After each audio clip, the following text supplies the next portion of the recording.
नमस्ते एवरीवन, आप सभी का आपके अपने चैनल द कंटेंट क्लाउड पर स्वागत है।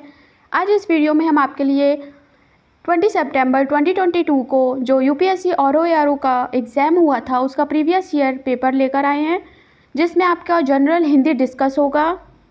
So without any further delay चलिए वीडियो को शुरू करते हैं। क्वेश्चन नंबर 1 है, परिवार शब्द का तत्सम रूप क्या है? परवा, परेवा, प्रतिपदा या फिर परिवार। सो इस क्वेश्चन का करेक्ट आंसर है थर्ड वाला, प्रतिपदा इसका तत्सम रूप है। ओके, नेक्स्ट क्वेश्चन है, निम्नलिखित तत्सम तद्भव शब्दों का संगत युग्म है? खरपट खोपड़ी, सक्तु सत्य, पर्यंक पलंग, घोटक घड़ा।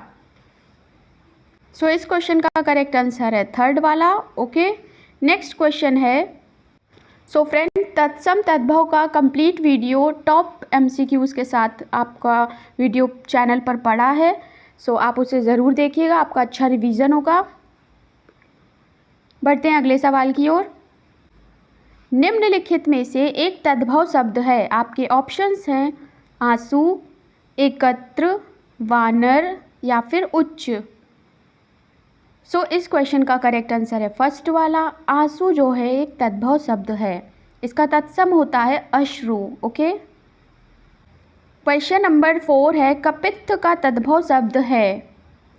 कपूर, कैथा, केला या फिर खजूर। सो कपित्थ का तद्भव शब्द क्या है? सो फ्रेंड्स आपका करेक्ट आंसर है सेकंड वाला, कैथा जो है वो कपित्थ का तद्भव शब्द है। 4 से 5 आपको क्वेश्चन तद्भव तत्सम के देखने को मिल ही गए हैं, तो इससे आप जान लीजिए कि ये टॉपिक आपके लिए कितना इम्पॉर्टेंट है। ओके, आप इस पे ज़रूर इसको पढ़कर जाइएगा। बढ़ते हैं अगले सवाल की ओर। निम्नलिखित शब्दों में से कौन सा शब्द गुणवाचक विशेषण है? आपके ऑप्शंस हैं उचित, पांचवा, कुछ या फिर तीन। सो इस क्वेश्चन का करेक्ट आंसर है उचित। Okay, first is the correct answer. बढ़ते हैं अगले सवाल की ओर। निम्नलिखित शब्दों में से संज्ञा से बना विशेषण शब्द पहचानिए। आपके ऑप्शंस हैं कमाऊ, ऊपरी, सुगंधित या सुअक्कड़। सो इस क्वेश्चन का करेक्ट आंसर है सुगंधित, थर्ड वाला एकदम सही ऑप्शन है आपका। अगला सवाल है, क्वेश्चन नंबर 7 है, निम्नलिखित में से किस वाक्य में उत्तमा अवस्था गुणवाचक विशेषण विशेष्य का प्रयोग किया गया है? आपके ऑप्शंस हैं परमानंद कक्षा में सबसे होशियार छात्र है, मनमोहन ने इस दुकान से 1 किलो टमाटर खरीदा, या फिर इस पौधे में इतना पानी मत डालो। फोर्थ वन है, विजय पहलवान एक दिन में 4 लीटर दूध पीता है। सो इस क्वेश्चन का करेक्ट आंसर है आपका फर्स्ट वाला। Okay, first is the correct answer. अगला क्वेश्चन है क्वेश्चन नंबर 8, सौर किस मूल शब्द से बना विशेषण है? आपके ऑप्शंस हैं सूर, सुर, सूर्य या फिर उपयुक्त में से कोई नहीं। सो इस क्वेश्चन का करेक्ट आंसर है थर्ड वाला। ओके, अगला सवाल है, निम्नलिखित में से कौन सा शब्द विशेषण है? आपको बताना है। विशेषण आपको पता ही होंगे, जो संज्ञा और सर्वनाम की विशेषता बताते हैं उन्हें हम विशेषण कहते हैं। आपके ऑप्शंस हैं आग, अग्नि, अग्नि या उपयुक्त में से कोई नहीं। सो इस क्वेश्चन का करेक्ट आंसर है अग्नेय, ये आपका विशेषण है। ओके, बढ़ते अगले सवाल की ओर। आकाश शब्द का पर्यायवाची शब्द क्या है? आपके ऑप्शंस हैं सहकर, सहकार, शून्य, प्रभा या मंडली। तो आकाश शब्द का पर्यायवाची शब्द आप जान लीजिए शून्य होता है। Okay, question number option second सही है। पर्यायवाची का जो फुल कंप्लीट वीडियो है चैनल पर अवेलेबल है, सो आप उसे ज़रूर देखिएगा एग्ज़ाम से पहले। नेक्स्ट क्वेश्चन है, सोना का पर्यायवाची शब्द क्या है? आपके ऑप्शंस हैं अर्क, वक्र, माणिक्य या फिर कनक। सो इसका करेक्ट आंसर है कनक। ओके, ये आपका सोना का पर्यायवाची है। अगला सवाल है, उसके प्राण पखेरु उड़ गए, इस वाक्य में पखेरु शब्द किसका है? तो इस शब्द जो करेक्ट आंसर है वो है पक्षी, पखेरु, पक्षी का पर्यायवाची है। ओके, अगला सवाल है क्वेश्चन नंबर 13 है निम्नलिखित में से कौन सा चंद्रमा का पर्यायवाची नहीं है। आपके ऑप्शंस हैं सुधांशु, सुधाकर, सुधाधर या सलिल। सो इसका करेक्ट आंसर है सलिल। सलिल आपका चंद्रमा का पर्यायवाची नहीं है, ये पानी का पर्यायवाची है। ओके, अगला सवाल है निम्नांकित शब्दों में से कौन सा शब्द माता का पर्यायवाची नहीं है। आपके ऑप्शंस हैं अम्ब, अम्बु, अम्बा या जननी। तो जननी तो हम सभी को पता है कि माँ का पर्यायवाची है, अम्बा भी माता का पर्यायवाची है। ओके, अम्ब भी माँ का पर्यायवाची है। करेक्ट आंसर है अम्बु। अम्बु जो है वो माँ का पर्यायवाची नहीं, ये जल का पर्यायवाची है। ओके, सो अगला सवाल है, नेक्स्ट क्वेश्चन है कि भौतिक शब्द का विलोम क्या है। आपके ऑप्शंस हैं आध्यात्मिक, दार्शनिक, सांस्कृतिक या फिर राजनीतिक। सो इस क्वेश्चन का करेक्ट आंसर है आध्यात्मिक। ओके, अगला सवाल है प्राची शब्द का विपरीतार्थक क्या है। सो आपके ऑप्शंस हैं उदीची, प्रतीची, नवीन या समीची। सो इस क्वेश्चन का करेक्ट आंसर है आपका प्रतीची। प्राची का अर्थ होता है पूर्व दिशा और प्रतीची का अर्थ होता है पश्चिम दिशा। ओके, अगला सवाल है कि समष्टि का विलोम शब्द क्या है। आपके ऑप्शंस है विशिष्ट, व्यष्टि, अशिष्ट या फिर अपष्टि। सो इस क्वेश्चन का करेक्ट आंसर है सेकंड, व्यष्टि आपका इसका विलोम है। ओके, नेक्स्ट क्वेश्चन है निम्नलिखित में से विलोम शब्दों की दृष्टि से एक युग्म गलत है, वह कौन सा है। विधि का निषेध, आवाहन का विसर्जन, आग्रह का विग्रह या अमीर का हलाहल। सो फ्रेंड्स इसका करेक्ट आंसर है थर्ड वाला जो ऑप्शन है ये आपका बिल्कुल सही है। आग्रह का जो विलोम होता है वो विग्रह नहीं होता है, वो होता है दुराग्रह। ओके, सो बढ़ते हैं अगले सवाल की ओर। क्वेश्चन है कि विलोम शब्द की दृष्टि से इनमें से सही युग्म है अकीर्ण विसर्जन, इप्सित अभिप्सित, आदृत निरादृत या दोष का सदोष। सो इसका करेक्ट आंसर है थर्ड वाला, आदृत का निरादृत नहीं होता है। ओके, नेक्स्ट है कि शुद्ध वर्तनी वाले शब्द का चयन करें। आपके ऑप्शन हैं दैदीप्यमान, देदीप्यमान, दैदीप्यमान या दैदीप्यमान। सो इस क्वेश्चन का करेक्ट आंसर है आपका फोर्थ वाला। ओके, शुद्ध वर्तनी भी आप लोग प्रैक्टिस करके जाइएगा, आपसे आपके 1 से 2 क्वेश्चन तो आएगा ही आएगा। ओके, अगला सवाल है कि निम्नलिखित में से शुद्ध वर्तनी वाला शब्द है अधीन, अनाधिकार, निरपेक्ष या पौराणिक। सो इसका करेक्ट आंसर है पौराणिक। ओके, अगला सवाल है निम्नलिखित वाक्यों में आपको शुद्ध वाक्य बताना है। मुझसे यह काम संभव नहीं हो सकता। सेकंड ऑप्शन है वह बिल्कुल भी बात नहीं करना चाहता। थर्ड ऑप्शन है कविता अनेक भाव प्रकट करती है। और फोर्थ ऑप्शन है इन दोनों में केवल यही अंतर है। सो इसमें जो शुद्ध वाक्य है आपका वो है कविता अनेक भाव प्रकट करती है। अगला सवाल है कि निम्नलिखित में से एक वाक्य शुद्ध है, वह है इसके बावजूद भी हमसे हिंदी लिखने में बहुत भूल हो जाती है, या फिर इसके बावजूद भी हमसे हिंदी लिखने में बहुत भूलें हो जाती हैं, इसके बावजूद भी हम लोगों से हिंदी लिखने में बहुत भूल हो जाती है, या फिर इसके बावजूद भी हम लोगों से हिंदी लिखने में बहुत भूलें हो जाती हैं। सो इसका करेक्ट आंसर है फोर्थ वाला। ओके, इसके बावजूद भी हमसे हिंदी लिखने में बहुत भूलें हो जाती हैं। अगला है अशुद्ध वाक्य का चयन करें। पुलिस द्वारा डाकुओं का पीछा किया गया, देश की वर्तमान मौजूदा हालात ठीक नहीं है, मैं पुस्तकालय में नित्य समय पर पहुंचता हूं, तुम चिंता ना करो, मैं कोई ना कोई रास्ता निकाल लूँगा। सो इसका करेक्ट आंसर है आपका सेकंड वाला। ओके, अगला सवाल है परंपरा से चली आ रही बात के लिए एक शब्द क्या है। सो उसके लिए एक शब्द होता है अनुश्रुति। ओके, अगला सवाल है जिसके पास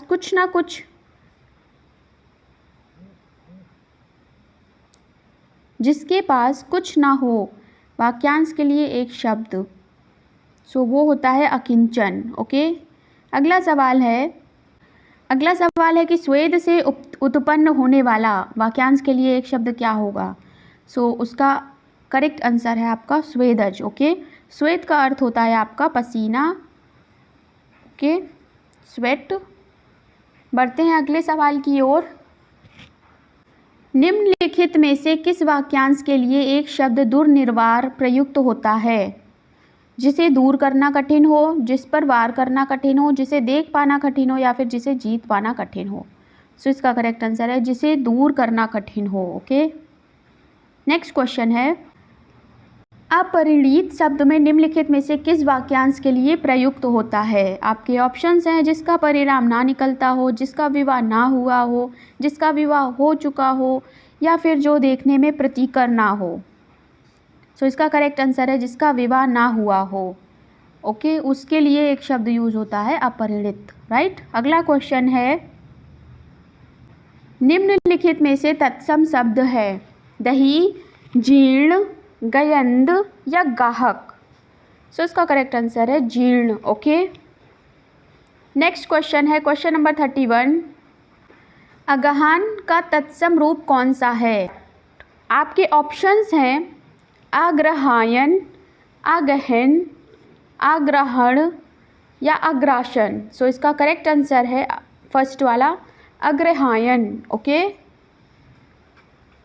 अगहन एक अपना हिंदू कैलेंडर का एक महीना होता है। ओके, अगला हमारा क्वेश्चन है कि निम्नलिखित में से कौन सा विकल्प तद्भव शब्द है? चतुर्दश, चतुर्थ, 14 या फिर चत्वारी। सो बिल्कुल करेक्ट आंसर है 14। क्वेश्चन नंबर, अभ्यंतर का तद्भव शब्द क्या है?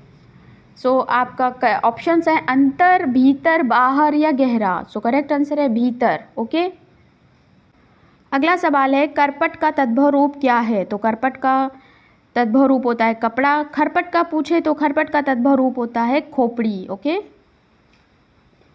बढ़ते हैं अगले सवाल की ओर। वह बहुत खाता है, इस वाक्य में बहुत शब्द किस प्रकार का विशेषण है? आपके ऑप्शंस हैं निश्चित परिणामवाचक विशेषण, निश्चित संख्यावाचक विशेषण, तुलनात्मक विशेषण या अनिश्चित परिणामवाचक विशेषण। फोर्थ जो है आपका ये करेक्ट आंसर है। ओके, नेक्स्ट क्वेश्चन है कि निम्नलिखित में से गुणवाचक विशेषण का प्रयोग कहाँ हुआ है? वो हमें इसमें चुनना है। वह नटखट बालक संगीत नहीं सुन रहा, वहाँ बहुत से पक्षी उड़ रहे हैं, मैंने 10 मन गेहूँ खरीदा, ऐसा आदमी लाखों में एक होते हैं। सो इसका करेक्ट आंसर है फर्स्ट वाला। ओके, वह नटखट बालक संगीत नहीं सुन रहा है। इसमें जो बालक का गुण प्रदर्शित हो रहा है वो है नटखट। ओके, अगला सवाल है कि सतीश चंचल बालक है, इस वाक्य में चंचल शब्द क्या है? तो चंचल जो है ये इसकी गुण बता रहा है, ये गुणवाचक विशेषण है। ओके, क्वेश्चन नंबर 38 है, मानसिक विशेषण किस मूल शब्द से बना है? तो ये बना है मानस शब्द से। ओके, चारित्रिक विशेषण शब्द का मूल शब्द कौन सा है? आपके ऑप्शन है चरित्र, चित्रण, चरित्रता या चारुत्व। सो इस क्वेश्चन का करेक्ट आंसर है चरित्र। ओके, क्वेश्चन नंबर 40 है कि मीमांसा का सही पर्यायवाची शब्द है। सो इसका करेक्ट आंसर है समालोचना। ओके, बाकी ऑप्शन हम लोग डिस्कस कर लेते हैं। तो स्वरूप का अर्थ होता है स्वयं के, आकृति अथवा स्वयं का। सुविज्ञता का अर्थ होता है ज्ञानवान, और लास्ट जो ऑप्शन है निष्क्रिय, उसका अर्थ होता है आलसी, कुछ ना करने वाला। ओके, क्वेश्चन नंबर 41 है, बिजली का पर्यायवाची शब्द है चमक, सौदामिनी, प्रकाश या फिर इनमें से कोई नहीं। सो इसका करेक्ट आंसर है सेकंड वाला, सौदामिनी। ओके, बिजली के आप लोग अन्य पर्यायवाची लिख लीजिए, चपला, सौदामिनी, घनप्रिया, इंद्रवज्रा आदि। और चमक के पर्यायवाची हैं प्रकाश, ज्योति, छवि, आभा आदि। पर्यायवाची का कंप्लीट वीडियो चैनल पर अवेलेबल है, सो अगर आपने नहीं देखा है तो उसे ज़रूर देखिएगा। निम्नलिखित में से लक्ष्मी का पर्यायवाची क्या नहीं है? रमा, इंदिरा, कमला या फिर भारती। सो इसका करेक्ट आंसर है भारती। ओके, निम्नलिखित में से कौन सा कपड़ा का पर्यायवाची नहीं है? आपको बताना है वस्त्र, पट, वसन या वासन। सो इसका करेक्ट आंसर है फोर्थ वाला, वासन। ओके, अगला सवाल है, निम्न निम्नलिखित में से कौन सा मेघ शब्द का पर्यायवाची नहीं है? पयोधर, जलधर, बारिधर या फिर दामोदर? सो आपका करेक्ट आंसर है दामोदर। ओके। अगला सवाल है कि आविर्भाव का सही विलोम शब्द है। सो इसका सही विलोम है तिरोभाव, यानी ऑप्शन नंबर 3। ओके। अगला सवाल है क्षणिक का सही विलोम शब्द है। तो क्षणिक का विलोम शब्द होता है शाश्वत, यानी सेकेंड ऑप्शन सही है। ओके। 47 अग्रस का विलोम शब्द है अतुल, अक्षत, अनुज या अटल? तो इसका करेक्ट आंसर है अनुज, थर्ड वाला। ओके। अगला सवाल है कि निम्नलिखित में से विलोम शब्द की दृष्टि से एक युग्म गलत है, वह कौन सा है? मौन का मुखर, शानदार का शर्मनाक, बर्बर का सभ्य या अनुचर का परिचर? सो फोर्थ वाला जो है वो गलत है। अगला है विलोम की दृष्टि से इनमें से एक युग्म गलत है, वह है, तो वह है आपका आच्छादित का परीक्षण। राइट। विलोम शब्द आप लोग पढ़कर जाइएगा, विलोम शब्द आपके लिए इम्पॉर्टेंट है। विलोम शब्द का वीडियो चैनल पर अवेलेबल है, सो उसे ज़रूर देखिएगा। अगला सवाल है कि वर्तनी की दृष्टि से शुद्ध शब्द है चिन्ह, विवर्त, अनुग्रह, अनुग्रहित या विरहणी? सो इसका करेक्ट आंसर है सेकंड वाला, विवर्त। ओके। सो फ्रेंड्स, हम लोग के 50 क्वेश्चन कंप्लीट हो चुके हैं। अभी तक आपको वीडियो अच्छा लगा हो तो वीडियो को लाइक ज़रूर करें, और चैनल पर न्यू है तो सब्सक्राइब करना बिल्कुल ना भूलें। बढ़ते अपने अगले सवाल 51 नंबर की ओर। ये भी हमारा शुद्ध वर्तनी का ही शब्द है। ज्योत्सना का शब्द आपके लिए 4 बार लिखा गया है, इनमें से कौन सा सही है ये आपको बताना है। तो ये आपको तभी अच्छे से आएगा जब आपने अच्छे से प्रैक्टिस करी होगी। फिलहाल के लिए इसका आंसर बनता है 4th नंबर। ओके। बढ़ते हैं अगले सवाल की ओर। क्वेश्चन नंबर 52 है, फिर से वर्तनी की दृष्टि से कौन सा शब्द अशुद्ध है? सो इसका आपको 4 ऑप्शन दिया है कोमलांगी, सम्मिलित, उत्कर्षता, अनुग्रहित। सो आपका इसका करेक्ट आंसर है थर्ड वाला, उत्कर्षता। ओके। बाकी सारे सही हैं। अब आपको शब्द नहीं पूरा वाक्य दे दिया गया है सही करने के लिए। तो क्वेश्चन नंबर 53 है, निम्नलिखित में से एक वाक्य शुद्ध वाक्य है, वह है। आपके ऑप्शंस हैं प्रत्येक विद्यार्थी को चाहिए कि वह हिंदी की अनेक पुस्तकें पढ़े, हर एक विद्यार्थी को चाहिए कि वह हिंदी की अनेक पुस्तकें पढ़े, हर एक विद्यार्थी को चाहिए कि वह हिंदी की अनेकों पुस्तकें पढ़े, हर एक विद्यार्थी को चाहिए कि वह हिंदी की अनेकों पुस्तकें पढ़े। सो इस क्वेश्चन का करेक्ट आंसर है आपका फर्स्ट वाला। ओके। बढ़ते हैं अगले सवाल की ओर। अगला सवाल है कि मोहन गेहूं पिसवाने चक्की पर गया। सेकंड ऑप्शन है आपका कि निर्दयी व्यक्ति से मित्रता नहीं करनी चाहिए। थर्ड है उसके घर के पास एक मिठाई की दुकान है। फोर्थ वन है मैंने अपना गृह कार्य कर लिया। सो इसका करेक्ट आंसर है थर्ड वाला आपका करेक्ट है। ओके। नेक्स्ट क्वेश्चन है कि जिसका कोई शत्रु नहीं जन्मा है, वाक्यांश के लिए एक शब्द क्या होगा? सो उसके लिए एक शब्द होता है अजात शत्रु। ओके। वाक्यांश के लिए एक शब्द का वीडियो चैनल पर अवेलेबल है, तो आप उसे देख लीजिएगा। अगला क्वेश्चन है कि खोज करने वाला के लिए वाक्यांश के लिए एक शब्द बताइए। ऑप्शंस हैं अन्वेषक, अनुपम, अन्विति, निवेशक। तो इसका करेक्ट आंसर है अन्वेषक। ओके। अगला है कि जिसकी ग्रीवा सुंदर हो, वाक्यांश के लिए एक शब्द बताइए। ग्रीवा का अर्थ होता है आपका गर्दन। ओके। आपके ऑप्शंस हैं पार्थिव, सुग्रीव, सुधीर या सुनील। सो इसका करेक्ट आंसर है सुग्रीव। ओके। सेकेंड वाला सही है। अगला सवाल है जिसका अनुभव इंद्रियों द्वारा ना हो सके, इस वाक्यांश के लिए एक शब्द क्या है? जितेंद्र, अतीन्द्रिय, ऐन्द्रिक या इनमें से कोई नहीं। सो इसका करेक्ट आंसर है अतीन्द्रिय। ओके।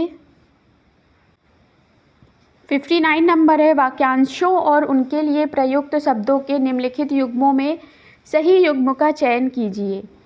आपके ऑप्शंस हैं जो स्त्री अभिनय करे, अभिनेता, जो व्याकरण जानता हो, व्याकरणिक, आँखों से परे, प्रत्यक्ष, या जो लौट कर आया हो वो प्रत्यागत।